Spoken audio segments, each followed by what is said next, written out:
Hello friends, welcome to NGR education group. तो हमने पिछली क्लास में जो है आपके कोटा के हाड़ा चौहान वंश पढ़े थे। अगर आपने पिछली क्लास नहीं देखी है तो जाकर देख लेना। और आज हम पढ़ेंगे जैसलमेर बाटी राजवंश या यदुवंश और साथ साथ पढ़ेंगे जाट राजवंश भी।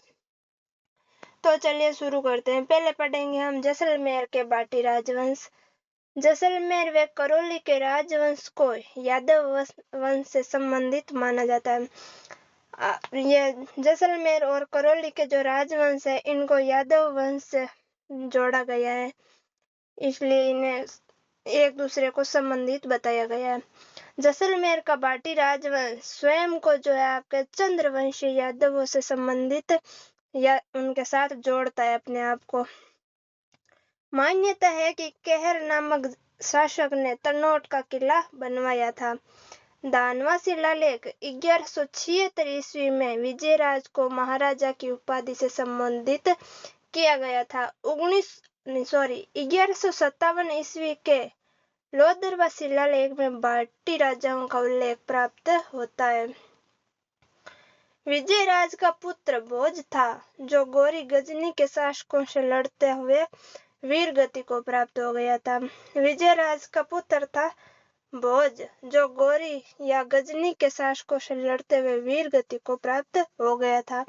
भोज का उत्तराधिकारी जो था वह था जैसल, जिसने जैसलमेर दुर्ग की नींव रखी, जिसे जैसल के उत्तराधिकारी सालीवेन ने 1187 में पूर्ण करवाया था।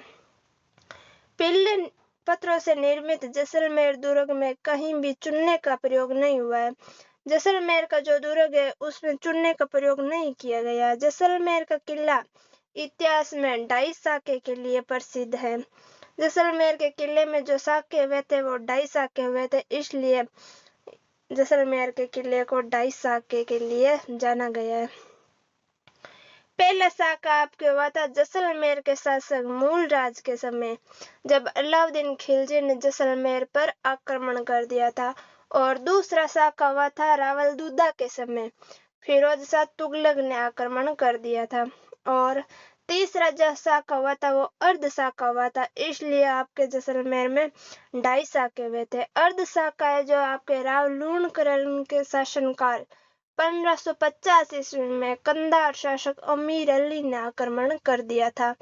लूणकरण ने अपने साथियों के साथ लड़ता हुआ मारा गया, किंतु अंतिम रूप से बाटी विजय रहे, अतः जोर नहीं हुआ था। अकबर के नागौर दरबार 1570 ईस्वी में हर्राई बाटी ने अकबर की अधीनता स्वीकार कर ली थी तथा उसके साथ अपनी पुत्री का विवाह करा दिया। अमर सिंह बाटी अमरकांश नामक नाले द्वारा सिंधु नदी का पानी जो है आपके जैसलमेर लेकर आया था। 12 दिसंबर 1818 ईस्वी को मूलराज द्वितीय ने अंग्रेजों के साथ संधि कर अधीनता स्वीकार कर ली थी। जैसलमेर के बाटी वंश का अंतिम शासक है जो आपके जवाहर सिंह था, जिसके काल में अप्रैल 1946 ईस्वी को सागरमल गोपा के साथ अमानवीय व्यवहार करते हुए जिंदा जला दिया गया था जवाहर सिंह को। जवाहर सिंह के पुत्र गिरधारी सिंह ने जोधपुर महाराजा हनुमंत सिंह के साथ मिलकर पाकिस्तान में शामिल होने का प्रयास किया था। 30 मार्च 1949 ईस्वी को जैसलमेर रियासत का विलय राजस्थान में कर दिया गया था। यहीं पर हमने जैसलमेर के बाटी वंश के बारे में पढ़ लिया है। अब पढ़ेंगे प्रमुख क्वेश्चन। पहला क्वेश्चन है, निम्नलिखित में से राजस्थान का कौन सा शासक राजवंश यादव राजवंश से संबंधित है? Option A Rathore, option B Bhati, option C Kachhwaha, option D Sisodia. तो इसका राइट आंसर हो जाएगा आपके ऑप्शन बी, बाटी शासक जो है आपके यादव राजवंश से संबंधित है। अगला क्वेश्चन है, दानवा शिलालेख में किससे महाराजा की उपाधि प्रदान की गई है? Option A Kahar, option B Vijayraj, option C Jaisal, option D Bhoj. तो इसका राइट आंसर हो जाएगा आपके ऑप्शन बी, विजयराज को जो है आपके दानवा शिलालेख में महाराजा की उपाधि प्रदान की गई है। अगला क्वेश्चन है, जैसलमेर दुर्ग किसने बनवाया? Option A Jaisal, option B Bhoj, option C Shalivan, option D Vijayraj. तो इसका राइट आंसर हो जाएगा आपके ऑप्शन ए जैसल ने जैसलमेर दुर्ग का निर्माण करवाया था अपने ही नाम पर। अगला क्वेश्चन है, जैसलमेर में 1550 ईस्वी में वहां के शासक लूणकरण के समय अर्धशाका हुआ क्योंकि इसमें ऑप्शन ए है केसरिया तो हुआ किंतु जौहर नहीं हुआ, ऑप्शन बी में है जौहर तो हुआ किंतु केसरिया नहीं हुआ, ऑप्शन सी में है केसरिया भी हुआ और जौहर भी हुआ, ऑप्शन डी है केसरिया भी नहीं हुआ और जौहर भी नहीं हुआ। तो इसका राइट आंसर हो जाएगा आपके ऑप्शन ए केसरिया तो हुआ लेकिन जौहर नहीं हुआ, इसलिए जो जैसलमेर का तीसरा शाखा है उसे अर्धशाखा कहा गया है। अगला क्वेश्चन है, राजस्थान का कौन सा किला ढाई शाखे के लिए प्रसिद्ध है? ऑप्शन ए रणथंभौर दुर्ग, ऑप्शन बी चित्तौड़ दुर्ग, ऑप्शन सी जैसलमेर दुर्ग, ऑप्शन डी कुंभलगढ़ दुर्ग। तो इसका राइट आंसर जो है आपके ऑप्शन सी हो जाएगा, जैसलमेर दुर्ग जो है आपके ढाई शाखे के लिए प्रसिद्ध है। तो हमने जैसलमेर के बाटी राजवंश और प्रमुख ट्यूशन पढ़ लिए। अब पढ़ेंगे हम जाट राजवंश। जाट राजवंश का प्रथम शासक जो था वो है राजा राम। 1969 ईस्वी में मदुरा क्षेत्र के जाटों ने गोकुल के नेतृत्व में औरंगजेब के विरुद्ध विद्रोह कर दिया था। उसके बाद राजा राम ने इस विद्रोह को नेतृत्व प्रदान किया था। राजा राम ने सिकंदरा में अकबर के मकबरे को खोदकर उसकी हड्डियों को जला दिया था। राजा राम ने सिकंदर में स्थित अकबर के मकबरे से बहुमूल्य रत्नों व सोने चांदी के पत्थरों को उखाड़ लिया था। राजा राम के बाद है आपके चूड़ामन। राजा राम के पश्चात चूड़ामन 1695 से 1721 ईस्वी में भरतपुर में स्वतंत्र जाट राज्य की स्थापना की। कुछ इतिहासकार भरतपुर राज्य का संस्थापक जो है आपके बदन सिंह को मानते हैं। वैसे और चूड़ामन ने धुन नामक स्थान पर किला बनाकर अपना राज्य स्थापित कर लिया था। चूड़ामन को भरतपुर राज्य का निर्माता कहा जाता है, लेकिन संस्थापक जो है आपको बदन सिंह को मानते हैं कोई विद्वान। मुगल शासक मोहम्मद शाह के समय 1722 में जय सिंह ने बदन सिंह की मदद से चूड़ामन के विद्रोह का दमन कर दिया था। आगे है बदन सिंह। जय सिंह ने बदन सिंह 1723 से 1756 ईस्वी को ब्रजराज व राजा की उपाधि दी एवं जागीर प्रदान की थी। बदन सिंह ने डीग को अपना निवास बनाकर यहाँ सुदृढ़ दुर्ग व जल महलों का निर्माण करवाया था। बदन सिंह ने डीग, कुमेर, भरतपुर तथा वेर के दुर्गों का निर्माण करवाया था। बदन सिंह ने जाट, कछावा, मैत्री कर अपने राज्य का विस्तार किया था तथा 1730 ईस्वी में मेवात क्षेत्र के मेवों का दमन कर दिया था। बदन सिंह ने 1756 में जो है आपके बदन सिंह की डीग में इसकी मृत्यु हो गई थी। आगे सूरजमल। महाराजा बदन सिंह की मृत्यु के बाद उसका पुत्र सूरजमल जाट सुजान सिंह 1756 से 1763 तक भरतपुर शासन किया था। सूरजमल ने भरतपुर में लोहागढ़ का निर्माण करवाकर उसे अपनी राजधानी बनाया था। सूरजमल के पिता बदन सिंह की राजधानी तो डीग थी, लेकिन आपके सूरजमल ने लोहागढ़ का निर्माण करके उसको अपनी राजधानी बना लिया था। सूरजमल ने अपने पिता के शासनकाल में ही 1753 ईस्वी में दिल्ली पर विजय प्राप्त कर ली थी।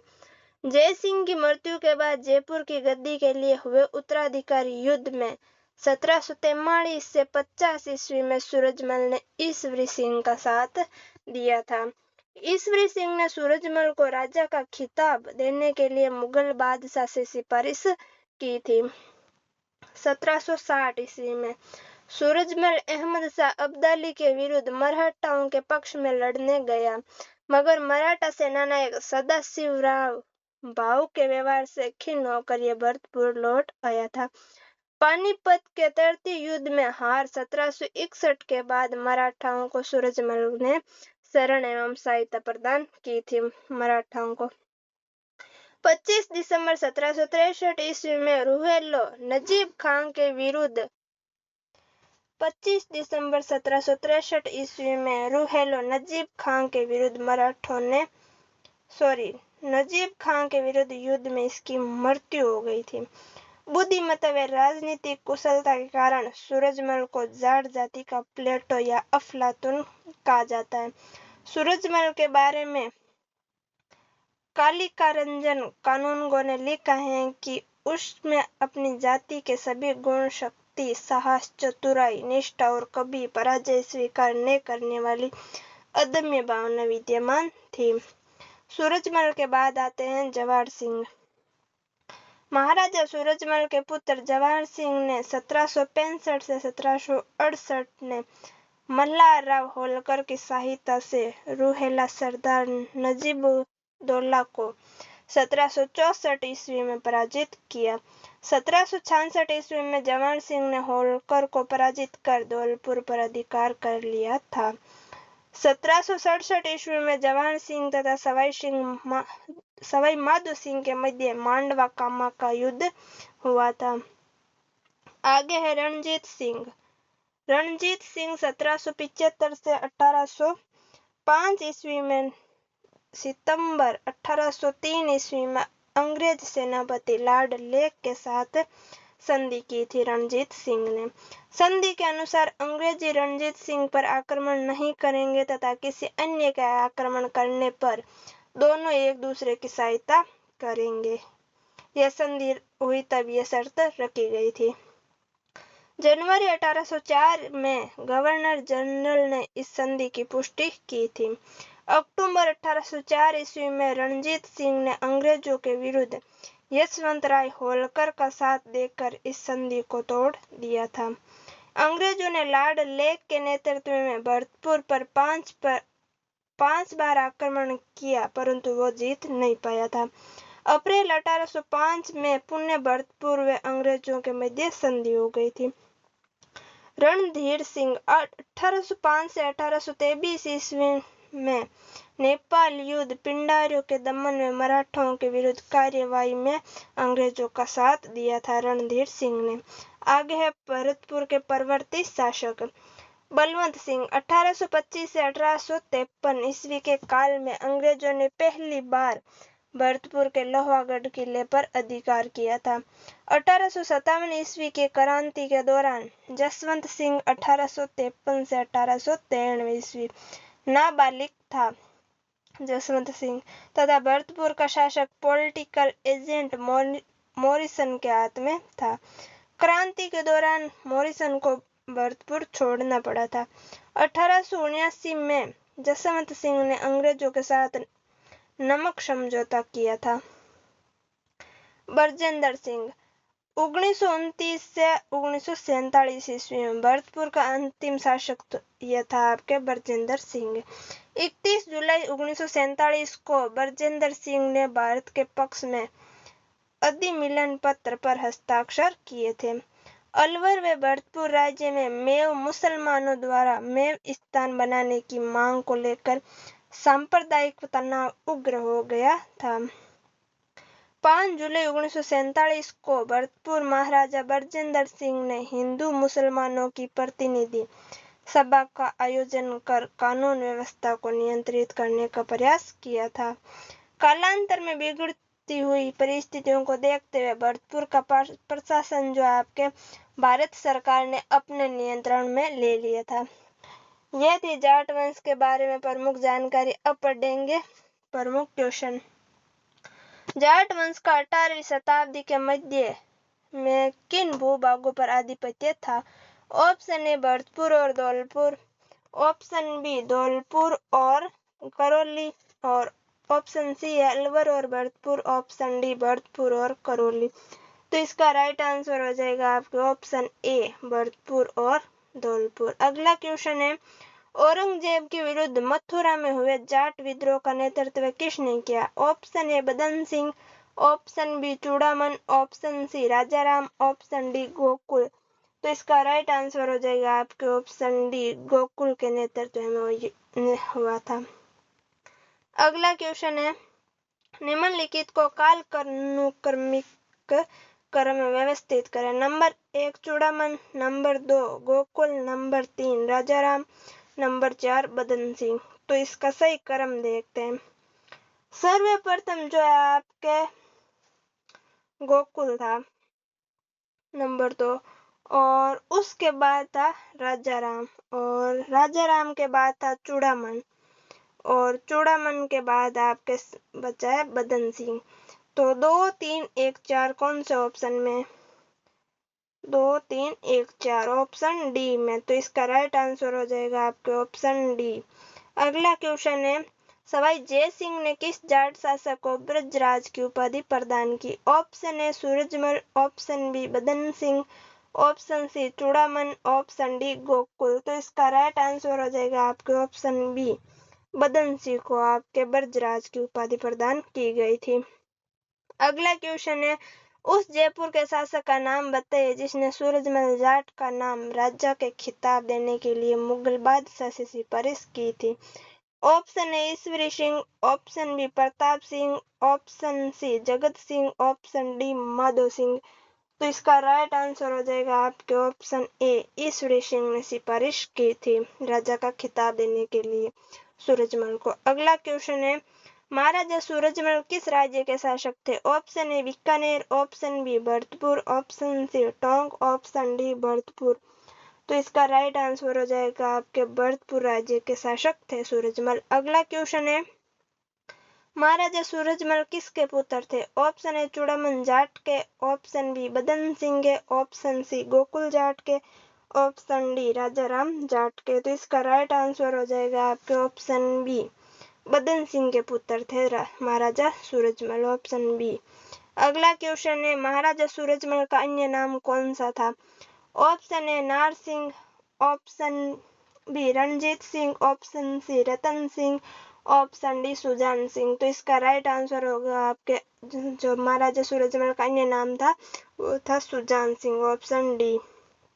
अगला क्वेश्चन है, भरतपुर के किस जाट सम्राटों को जाटों का अफलातून प्लेटो कहा जाता है? Option A Surajmal, option B Rana Sangram Singh, option C Prithviraj Chauhan, option D Mihir Bhoj. तो इसका राइट आंसर होगा आपके ऑप्शन ए, सूरजमल को कहा जाता है। अगला क्वेश्चन है, जवाहर सिंह एवं रणजीत सिंह किस रियासत के शासक थे? Option A Karauli, option B Bikaner, option C Bharatpur, option D Kota. तो इसका राइट आंसर हो जाएगा आपके ऑप्शन सी, भरतपुर के शासक थे ये जवाहर सिंह और रणजीत सिंह। अगला क्वेश्चन है, भरतपुर के किस शासक ने लॉर्ड लेक के साथ संधि की थी? Option A Jawahar Singh, option B Ranjit Singh, option C Surajmal, option D Jaswant Singh. तो इसका राइट आंसर हो जाएगा आपके ऑप्शन डी, रणजीत सिंह ने लॉर्ड लेक के साथ संधि की थी। यहीं पर अपनी क्लास समाप्त करते हैं। अगर मेरी क्लास आपको अच्छी लगी तो लाइक, शेयर, कमेंट, सब्सक्राइब कर देना। मिलते हैं नेक्स्ट वीडियो में, तब तक के लिए bye bye, take care, Radhe Radhe, thanks for watching.